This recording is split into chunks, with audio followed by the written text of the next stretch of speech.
Alhamdulillah, wassalatu wassalamu ala rasulillah wa ala alihi wa mawalah, amma ba'du. Jamaah kaum muslimin wal muslimat rahimani wa rahimakumullah.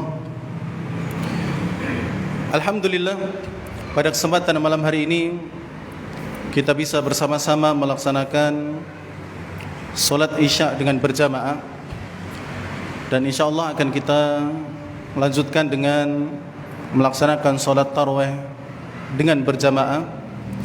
Semoga Allah Subhanahu wa taala memberikan balasan yang setimpal kepada kita semuanya, dan semoga Allah Subhanahu wa taala terus memberikan nikmat ini kepada kita, karena nikmat bisa beribadah adalah nikmat yang sangat besar yang patut dan perlu serta wajib kita syukuri. Kemudian jamaah yang dirahmati oleh Allah Subhanahu wa taala, salawat serta salam semoga selalu senantiasa tercurahkan kepada uswatun hasanah kita Nabiullah Muhammad sallallahu alaihi wasallam, kepada keluarga beliau, kepada para sahabat beliau, dan juga kepada kaum muslimin yang mengikuti jejak sunnah beliau hingga nanti di yaumul qiyamah. Ma'asyiral kaum muslimin, jamaah rahimani wa rahimakumullah. Pada kesempatan yang telah berlalu, telah kita sampaikan di antara keadaan seorang wanita yang kemudian dapat mempengaruhi puasanya. Maka pada malam hari ini kita akan membahas keadaan yang lain yang dapat dan menjadikan puasa seorang wanita berbeda dengan puasa seorang laki-laki. Dan keadaan tersebut diantaranya adalah ketika seorang wanita yang sedang hamil dan juga sedang menyusui, maka tentu dapat mempengaruhi puasa dia. Dan keadaan ini adalah keadaan yang memberatkan bagi seorang wanita apabila mereka berpuasa. Oleh karena itu, para jamaah yang dirahmati oleh Allah Subhanahu wa taala, para ulama telah sepakat bahwa apabila seorang wanita yang hamil dan juga menyusui khawatir akan dirinya atau janinnya atau anak yang disusuinya, kalau dia harus berpuasa, maka boleh tidak berpuasa. Jadi kesepakatan para ulama bahwa wanita yang hamil dan juga wanita yang menyusui boleh tidak berpuasa apabila puasa itu berat bagi dirinya. Hal ini sebagaimana pula yang disebutkan oleh Nabi SAW dalam sebuah riwayat, Innallaha azza wa jalla wada'a 'alal musafiri syatras shalah. Sesungguhnya Allah Subhanahu wa taala memberikan keringanan kepada orang musafir yang melakukan perjalanan jauh setengah dari solatnya. Maksudnya solat yang 4 rakaat boleh dikosor menjadi 2 rakaat. Allah meringankan untuk mereka yang melakukan perjalanan jauh. Wa 'alal musafiri wal hamili wal murdi'i as-sauma awis siyam. Dan Allah Subhanahu wa taala juga memberikan keringanan kepada orang musafir, kepada ibu yang sedang hamil ataupun yang sedang menyusui untuk tidak berpuasa. Oleh karena itu, jamaah yang dirahmati oleh Allah Subhanahu wa taala, sepakat para ulama bahwa wanita yang hamil dan juga menyusui, apabila dia kalau puasa khawatir akan dirinya, kesehatan dirinya, janin ataupun anaknya yang disusui, maka boleh tidak berpuasa. Namun mereka berbeda pendapat tentang kewajiban apa yang harus dilakukan oleh wanita yang hamil dan menyusui lalu tidak berpuasa. Apakah mengqadha'nya, menggantinya di hari yang lain, atau cukup dengan membayar fidyah? Nah, di sini terjadi silang pendapat di kalangan para ulama dengan pendapat yang sangat banyak.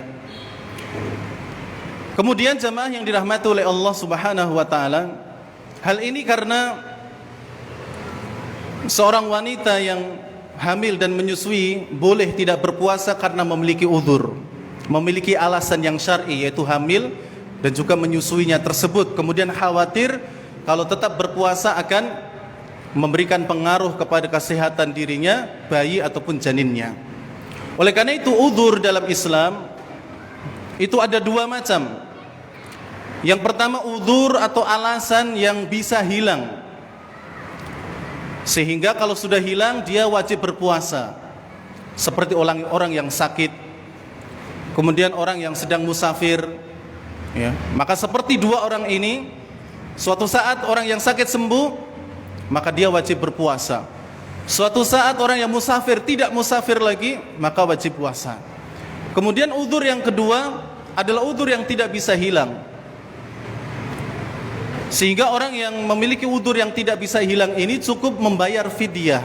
Adapun yang uzurnya bisa hilang, alasannya bisa hilang tadi, maka dia harus mengqadha'nya. Maka orang yang musafir melakukan perjalanan jauh yang tidak berpuasa, maka nanti di hari yang lain, di bulan selain bulan Ramadan, dia harus mengganti hari itu untuk berpuasa.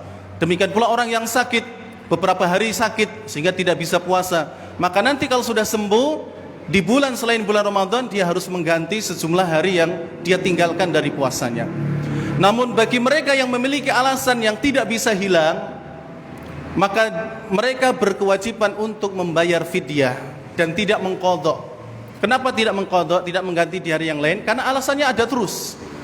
Seperti orang yang sakit menahun, ya, sakit menahun yang dia setiap hari harus minum obat dan sebagainya, harus makan, tidak boleh telat dan sebagainya, menahun. Maka orang yang seperti ini boleh tidak puasa pada bulan Ramadan, tapi kewajiban penggantinya adalah membayar fidyah. Demikian pula orang yang sudah tua renta, ya, sudah tua renta tidak mampu untuk berpuasa, maka membayar fidyah. Karena tua tidak bisa jadikan muda lagi. Andaikan operasi menjadi wajah yang muda, tapi secara kekuatan tetap apa? Tetap tua. Maka apa? Kewajiban dia adalah membayar fidyah. Karena tidak mungkin balik lagi ke muda, akan tua terus dan akan semakin lemah, sehingga boleh tidak berpuasa pada bulan Ramadan, namun kemudian apa? Membayar fidyah. Nah, jamaah yang dirahmati oleh Allah Subhanahu wa taala, sebagian ulama menganalogikan, mengkiaskan wanita yang hamil dan juga wanita yang menyusui itu seperti orang yang musafir dan sakit yang nanti akan sembuh, sehingga uzurnya adalah uzur yang bisa hilang. Karena seorang wanita walaupun hamil, mungkin bisa jadi beberapa tahun baru hamil, enggak setiap tahun hamil gitu misalnya. Atau wanita yang menyusui pun demikian, akan ada masa di mana dia berhenti untuk tidak menyusui.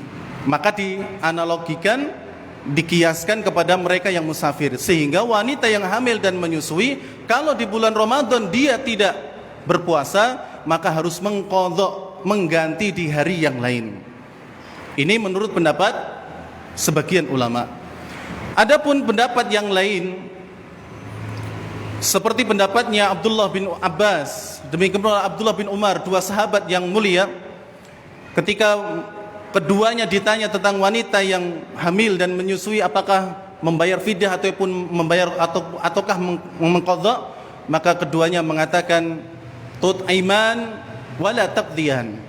Wanita yang hamil dan menyusui kalau dia tidak berpuasa, maka dia cukup memberi makan atau membayar fidyah dan tidak mengqadha'nya.